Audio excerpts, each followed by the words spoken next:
Rifle ക്ലബിന്റെ അവസാന ഭാഗത്തേക്ക് എത്തുമ്പോൾ വൈൽഡ് വൈൽഡ് വെസ്റ്റ് സിനിമകളും മെക്സിക്കൻ സ്റ്റാൻഡ് ഓഫുകളും ഒക്കെ ഡയലോഗുകൾ കയറി വരുന്നുണ്ട്. ആഷിഖ് അബുവിന്റെ അദ്ദേഹത്തിന്റെ എഴുത്തുകാരുടെ ഉദ്ദേശം അത്തരം സിനിമകളിൽ ഉള്ളതുപോലെയുള്ള ഡ്രാമ കേരളത്തിന്റെ പശ്ചാത്തലത്തിൽ, അതായത് ഹിൽ സ്റ്റേഷനുകളുടെ പശ്ചാത്തലത്തിൽ പറയാൻ ശ്രമിക്കുക എന്നുള്ളതാണ്. 90കളിലെ ഹിൽ സ്റ്റേഷനുകൾ വൈൽഡ് വൈൽഡ് വെസ്റ്റ് സിനിമകളിൽ കാണുന്നതിന് സമാനമായ ഒരു വയലന്റ് സ്വഭാവത്തിനും ലോലെസ്നെസ്സിനും പറ്റിയ പശ്ചാത്തലമാണ്. വെറും 114 മിനിറ്റ് മാത്രം ദൈർഘ്യമുള്ള ഈ സിനിമ പറയേണ്ട കാര്യത്തിൽ മാത്രം ഫോക്കസ് ചെയ്തിട്ടാണ് അവരുണ്ടാക്കിയിട്ടുള്ളത്. അതിൽ തന്നെ ഭൂരിഭാഗം സമയവും ഈ ക്ലബിലെ കഥാപാത്രങ്ങളെയും നമ്മളെ പരിചയപ്പെടുത്തുന്നതിന് വേണ്ടിയിട്ടാണ് ഉപയോഗിച്ചിട്ടുള്ളത്. ക്ലൈമാക്സിന് അടുത്തായിട്ട് വരുന്ന 2 ഗ്യാങ്ങുകൾ തമ്മിലുള്ള ഷൂട്ട് ഔട്ട് സീക്വൻസ് ഗംഭീരമാണെങ്കിലും എവിടെയോ ക്ലൈമാക്സിന് ആ ഒരു സീക്വൻസിനോട് നീതി പുലർത്തുന്ന ഒരു വാവ് ഫാക്ടർ കൊണ്ടുവരാൻ സാധിച്ചില്ല എന്ന് തോന്നി. ടൈറ്റിലിൽ നിന്നും തന്നെ ഊഹിക്കാവുന്നത് പോലെ വയനാട്ടിലുള്ള ഒരു റൈഫിൾ ക്ലബിലാണ് നമ്മുടെ കഥ നടക്കുന്നത്.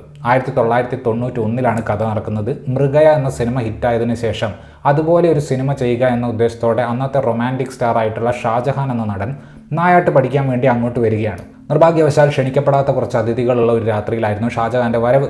ആ രാത്രി അവിടെ നടക്കുന്ന കാര്യങ്ങളും ആ ക്ഷണിക്കപ്പെടാത്ത അതിഥികൾ ആരാണ് എന്നതൊക്കെയാണ് നമ്മൾ റൈഫിൾ ക്ലബ്ബിൽ കാണുന്നത്. ഒരു സ്ക്രീൻ പ്ലേ ലെവലിൽ സ്ട്രക്ചറിന് നോക്കിക്കഴിഞ്ഞാൽ വരത്തനും റൈഫിൾ ക്ലബ്ബും തമ്മിലൊരു സാമ്യം കാണാൻ സാധിക്കും.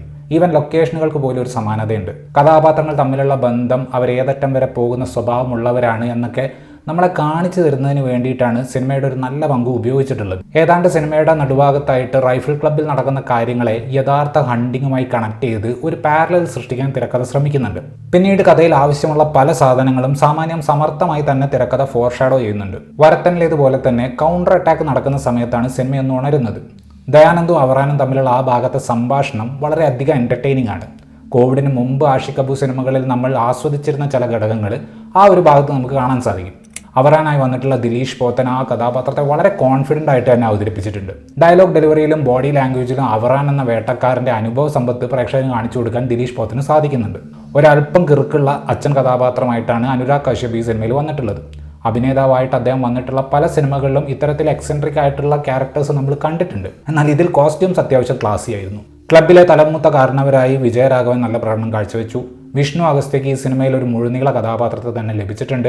ആൻഡ് തനിക്ക് കിട്ടിയ കഥാപാത്രത്തെ വളരെ മികച്ച രീതിയിൽ തന്നെ വിഷ്ണു പെർഫോം ചെയ്തിട്ടുണ്ട്. സൂരജ് അഥവാ ഹനുമാൻ കൈൻഡ് ആണ് ബീര എന്ന കഥാപാത്രത്തെ അവതരിപ്പിച്ചിട്ടുള്ളത്. വളരെ മികച്ച ഒരു കാസ്റ്റിംഗ് ചോയ്സ് ആയിട്ട് അത് തോന്നി.